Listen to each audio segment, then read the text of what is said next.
Bienvenue sur cette vidéo. Aujourd'hui, je vais te donner toutes les clés pour pouvoir obtenir ton premier front lever. Alors on va tout d'abord passer en revue les quelques points techniques qui constituent le front lever. Par la suite, je vais t'expliquer comment tu vas pouvoir commencer à l'entraîner. Et enfin, quels exos sont les plus intéressants. L'un des points les plus importants pour le front lever, c'est évidemment la rétraction. Ça va être cette action de venir tirer ses épaules en arrière pour favoriser la contraction musculaire dorsale. Alors c'est un point qui est souvent assez compliqué à mettre en place en front, de par sa difficulté. Maintenant, si vous l'entraînez dès le début et que vous prenez dès le début les bonnes habitudes, il n'y aura pas de souci. En effet, tu es au début de ton aventure en front. Donc c'est vraiment le moment où ton corps est le plus malléable possible, et c'est le moment où tu es censé prendre les bonnes habitudes. En vrai, je parle de rétra, mon front il est giga protracté. Faites ce que je dis, ne faites pas ce que je fais. Et blague à part, bien que j'ai atteint un niveau quand même relativement intéressant en front, j'ai pris dès le début la mauvaise habitude d'être plutôt protracté, et par conséquent c'est une habitude qui est très compliquée à retirer. Donc ne faites pas comme moi, j'étais un débile. Le point technique dont je voulais parler, c'est la rétro du bassin. Effectivement, dans l'idéal, votre bassin doit être en rétroversion. Maintenant, s'il est neutre, votre front sera tout à fait comptabilisé. C'est plus une question esthétique qu'autre chose. Les jambes sont évidemment tendues et les bras sont eux aussi tendus. Et avec tous ces paramètres-là, normalement, vous avez un front quasiment parfait. Maintenant, on va voir comment on peut commencer à le travailler en partant de quasiment zéro. Alors, communément, on aime bien dire qu'il faut environ 10 tractions pour pouvoir commencer le front. Bon, c'est très arbitraire comme jugement, mais ça vous donne à peu près une idée de la condition physique que vous devez avoir avant de commencer le training de front. Alors il faut se dire que votre niveau de spécialisation est encore très faible, puisque vous n'avez quasiment jamais fait de front de votre vie. Vous avez un spectre de possibilités qui est très large en termes de type d'entraînement. Alors qu'est-ce que ça veut dire?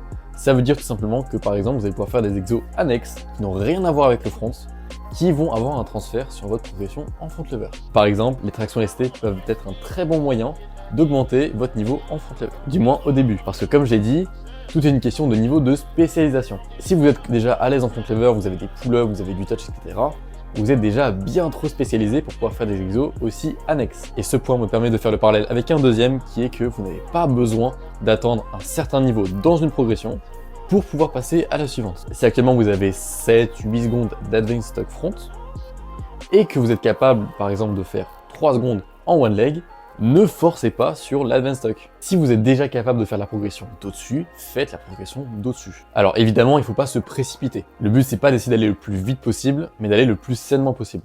Par conséquent, il est quand même important de comprendre comment fonctionne la progression à laquelle vous êtes actuellement. Maintenant, concrètement, au niveau de votre entraînement, ça va être un mix de beaucoup de choses. Tout d'abord, vous allez avoir les facteurs externes.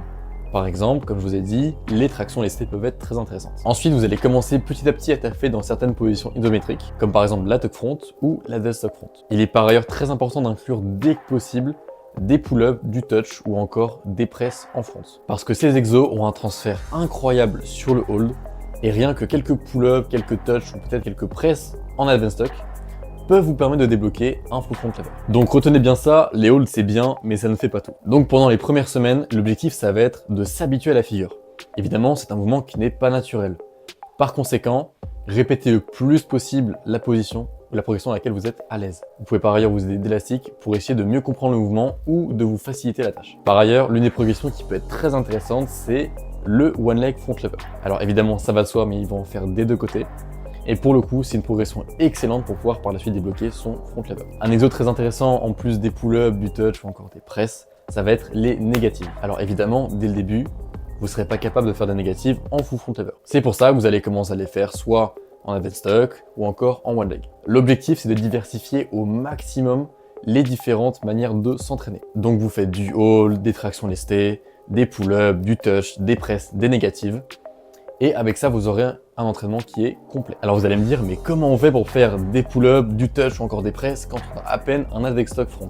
Et bah la réponse est toute simple, c'est progressivement. Vous avez des élastiques pour vous aider et vous délaissez et commencez à faire pas mal de répétitions et engranger pas mal de volume dans ces exos. Et vous pouvez évidemment faire ces exos dans des ranges limités. Par exemple, vos premières pull-ups en advanced stock n'ont pas forcément besoin de toucher la barre pour être comptabilisés. Même si vous montez à peine à 90 degrés, faites-en. C'est absolument primordial pour pouvoir s'améliorer dedans. Pareil, si votre touch ne touche pas la barre dès le début, c'est pas grave. Retenez le plus possible l'endroit où vous êtes capable de le faire. Donc toute cette progression peut prendre 1, 2, 3, 4, 5 mois. Lorsque vous approchez d'avoir enfin un full front lever, c'est à ce moment-là que vous pouvez commencer à faire ce qu'on appelle des tentas. Alors les tentas, comme son nom l'indique, ça va être la tentative de faire la figure. Mais ça ne doit pas être le cœur de votre entraînement. En effet, vous pouvez commencer à en tenter quelques-unes à certaines séances, histoire de voir où vous en êtes. Mais là encore, je vous le répète, ne misez pas toutes vos séances autour de tentas. Le but, ce n'est pas de vous épuiser, mais d'avoir à peu près une idée de là où vous en êtes en termes de niveau.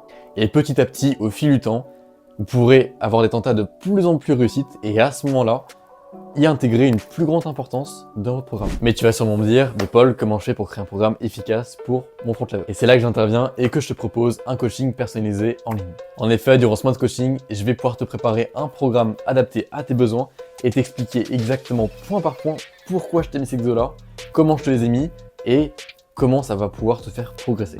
Mon but, c'est de rendre complètement indépendant et que tu puisses savoir comment t'entraîner et comment entraîner n'importe quelle figure par la suite. Je vais évidemment analyser toutes tes vidéos, te faire un retour complet dessus et répondre à n'importe laquelle de tes questions. Et si t'es intéressé, n'hésite pas à venir m'envoyer un DM sur Insta pour qu'on puisse en discuter.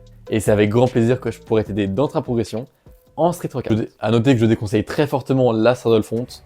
Elle est relativement désagréable, très peu pratique et en plus ça donne des crampes de fou au cul. Et enfin pour conclure, une méthode qui est peut-être intéressante, c'est le GTG ou Grease the Groove. Ça consiste à réaliser un mouvement ou une répétition de mouvement tout au fil de la journée avec des très longs temps de pause. Donc en général ça peut être quelque chose qui est fait sur vos jours de repos. Et voilà, tu sais tout ce qu'il faut savoir sur le front lever et comment l'obtenir. Maintenant si tu as plus de questions, n'hésite pas à venir les poser en commentaire ou même à me DM sur Insta. Sur ce, j'espère que la vidéo t'a plu et je te retrouve très vite la semaine prochaine.